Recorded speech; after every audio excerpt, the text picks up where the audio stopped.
Difference of squares factoring.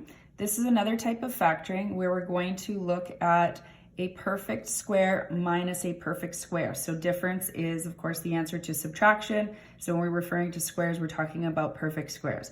So a difference of squares has the form a squared minus b squared.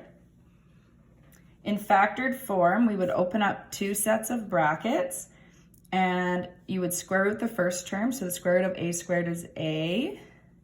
You would square root the second term. So the square root of b squared is b. And your signs are always going to be opposite. So plus and minus. Or you can put minus plus, the order will not matter. Okay, so again, keeping in mind, this is a perfect square minus a perfect square. So we're going to look at several examples below just to cover some scenarios that will happen. So if we look at the first one, we have a perfect square minus a perfect square. So we're going to open up two sets of brackets to factor. Square root of x squared is x. Square root of 9 is 3. So we have 3 on each side. And again, our signs are always opposite, so plus and minus.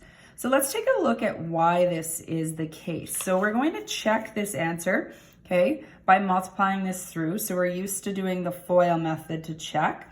So if we take x times x squared, we get x times x to get x squared. That's first. Outside is x times negative 3, so negative 3x. Inside is 3 times x is positive 3x. 3 times negative 3 is negative 9. Our middle terms will cancel and you're left with x squared minus 9, which is the question again.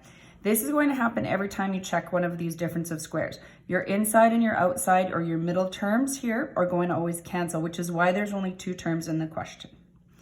Let's look at another example just to review or to practice some more perfect squares.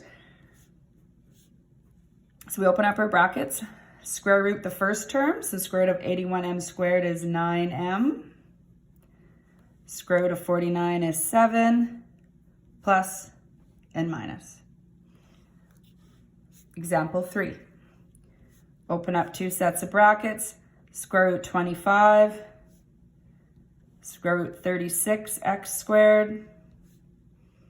Signs are plus and minus. Next one.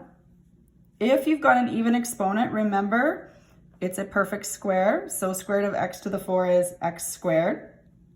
X squared times x squared is x to the 4, right? Okay, plus or minus our signs, square root of 81. Now this one's unique in the sense that you can actually factor it further. If you take a look at this side, this is still a perfect square minus a perfect square. This is the sum of squares, so it does not change. So we carry that down with our answer.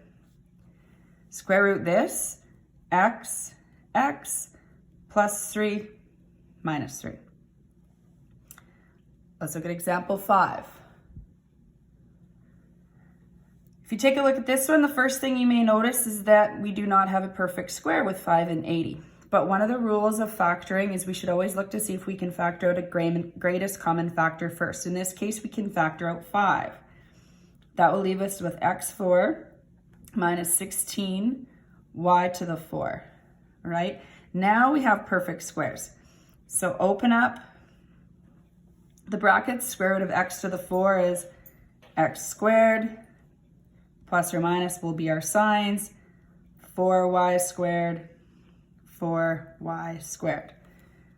If we take a look further, again, sum won't change, but this is still a perfect square minus a perfect square. So we can factor this last set of brackets further. So we have to keep these remaining factors here. Open up the brackets. We get x and x. Again, plus or minus will always be the signs. Square root of 4y squared is 2y.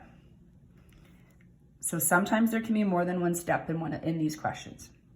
I added a 6th example here because I wanted to make sure if there's a fraction that doesn't change how you're going to go about this question. It's still perfect squares. So x squared is a perfect square, so is 1.